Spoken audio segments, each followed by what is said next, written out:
वर्ग 10 संस्कृत विषय के प्रथम पाठ मंगलम, जो कि प्रथम पाठ में है मंगलम। मंगलम का अर्थ होता है शुभ।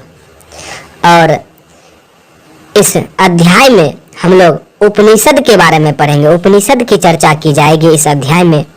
कुछ उपनिषद से लिए गए श्लोक हैं, जिन श्लोक का वर्णन मैं इस अध्याय में करूंगा। तो सबसे पहला लाइन है, उपनिषदः वैदिक वाङ्मयस्य अंतिमे भागे दर्शन शास्त्रस्य सिद्धान्तान् प्रकटयन्ते। इस अध्याय में वैदिक वाङ्मय उपनिषद की चर्चा की गई है। वैदिक वाङ्मय उपनिषद के अंतिम भाग में, वैदिक वाङ्मय उपनिषद के अंतिम भाग में दर्शन शास्त्र के सिद्धांत को दिखाया गया है।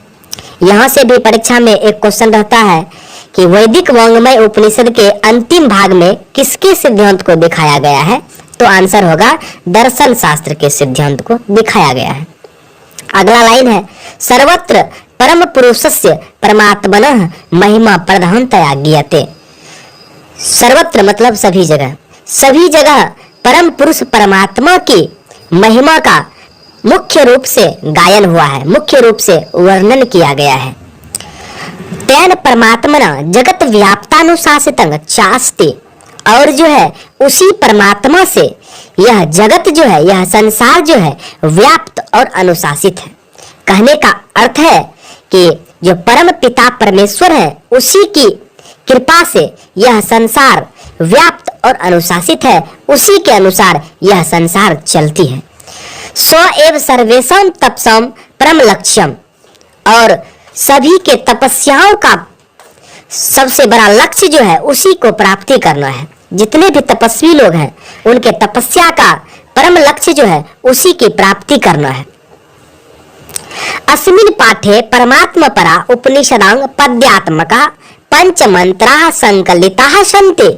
इस पाठ में, अस्मिन् पाठे मतलब होता है इस पाठ में, परमात्मा परा उपनिषदां, परमात्मा के लिए उपनिषद के पद्य के रूप में। यहाँ से भी क्वेश्चन रहता है कि मंगलम पाठ में जो है किस रूप में 5 मंत्र लिए गए हैं, तो पद्य के रूप में।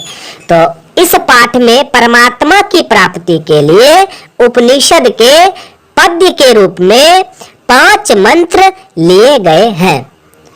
तो सबसे पहला श्लोक जो है वो श्लोक ईशावास्य उपनिषद से लिया गया है, और इस श्लोक को हम पढ़ के आप लोगों को सुनाते हैं। हिरण्यमयेन पात्रेण सत्यस्यापिहितं मुखम तत्त्वं पूषण पाविर्नो सत्य धर्माय दृष्टये। पूषण अपाविर्नो, पूषण मतलब होता है सूर्य, अर्थात इस श्लोक के माध्यम से ईश्वर से अर्थात सूर्य से विनती करते हैं कि हे सूर्य, हे पूषण, सत्य धर्म की प्राप्ति के लिए उस आवरण को हटा दें जिस आवरण से सत्य का मुख ढका हुआ है। तो सत्य का मुख किससे ढका हुआ है, तो सत्य का मुख सोने जैसे आवरण से ढका हुआ है। कहने का अर्थ है कि सत्य का मुख सोने जैसे आवरण से ढका हुआ है। हिरण्यमयेन पात्रेण का अर्थ होता है सोने जैसे आवरण से। सत्यस्य अपिहितम मतलब सत्य का ढका हुआ है। क्या ढका हुआ है, मुखम मतलब मुख। तो सत्य का मुख सोने जैसे आवरण से ढका हुआ है।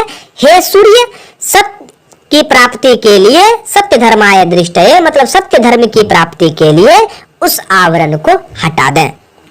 अब दूसरे श्लोक की चर्चा करेंगे। दूसरा श्लोक जो है कठ उपनिषद से लिया गया है, और श्लोक को अब आप लोगों को पढ़ के सुनाते हैं। सबसे पहले, अनोर्नियान महतो मह्यान, अनोर्नियान महतो मह्यान आत्मस्य जंतो निरहतो गुहायाम तम क्रतुः पश्यति वितशोको धातु प्रसादान हिमानात्मना। यह श्लोक कठ उपनिषद से लिया गया है, और इस श्लोक में आत्मा की चर्चा की गई है, आत्मा के रहस्य को बताया गया है। और यह जो आत्मा है जीवों के हृदय रूपी गुफा में निहित है, जीवों के हृदय रूपी गुफा में वास करते हैं। आत्मस्य जंतो निरहतो गुहायाम, कहने का मतलब है आत्मा का जो निवास स्थल है वह जीवों के हृदय रूपी गुफा में है।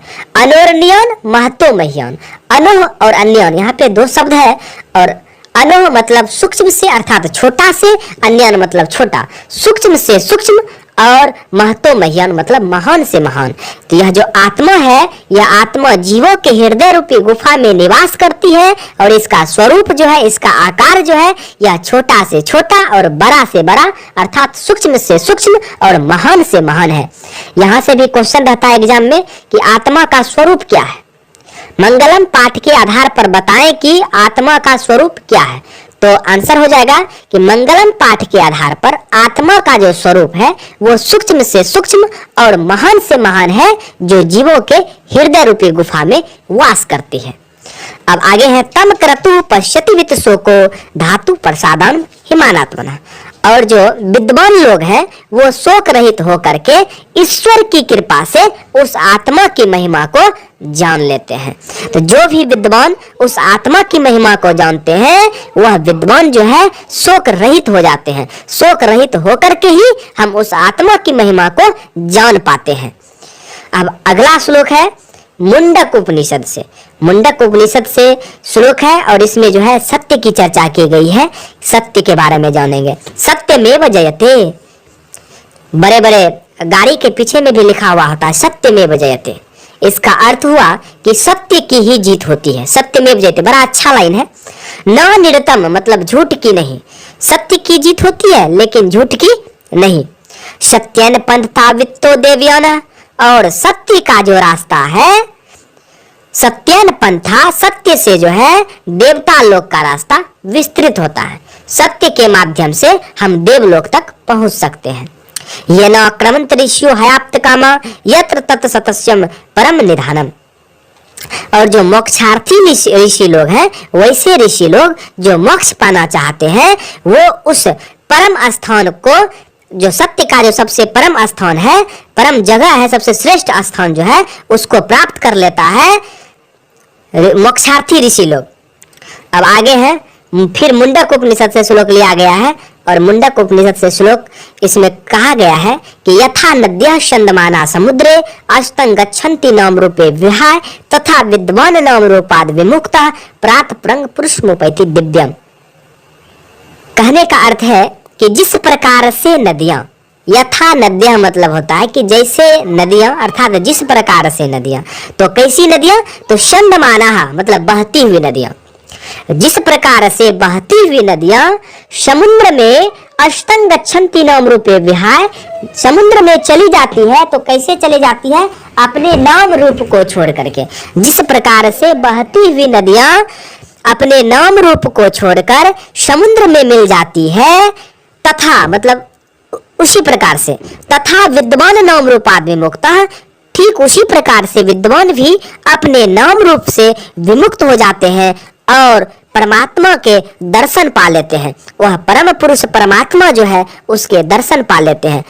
कहने का अर्थ है कि जिस प्रकार से बहती हुई नदियां समुद्र में अपने नाम रूप को छोड़ करके मिल जाती है या चली जाती है, ठीक उसी प्रकार से विद्वान भी परम पिता परमेश्वर से दर्शन पाते ही अपने नाम रूप से विमुक्त हो जाते हैं, अर्थात नाम रूप को छोड़ देते हैं।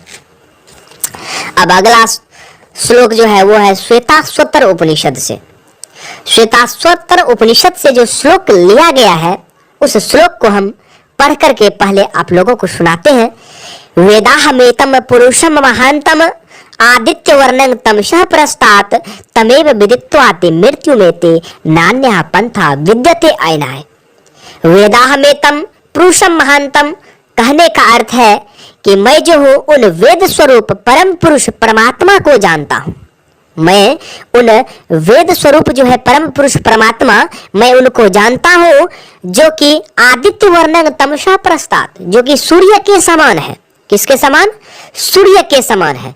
और सूर्य अंधकार को दूर करता है। तमशः मतलब अंधकार, प्रस्तात् मतलब उसके आगे, अंधकार के आगे प्रकाश लाने का काम जो सूर्य करता है, उसी प्रकार से जो परम पिता परमेश्वर होते हैं वो भी अंधकार से प्रकाश में लाने का काम करते हैं। मैं उन परम पिता परमेश्वर को जानते हैं जो सूर्य के समान है, जो अंधकार के आगे प्रकाश बन जाते हैं।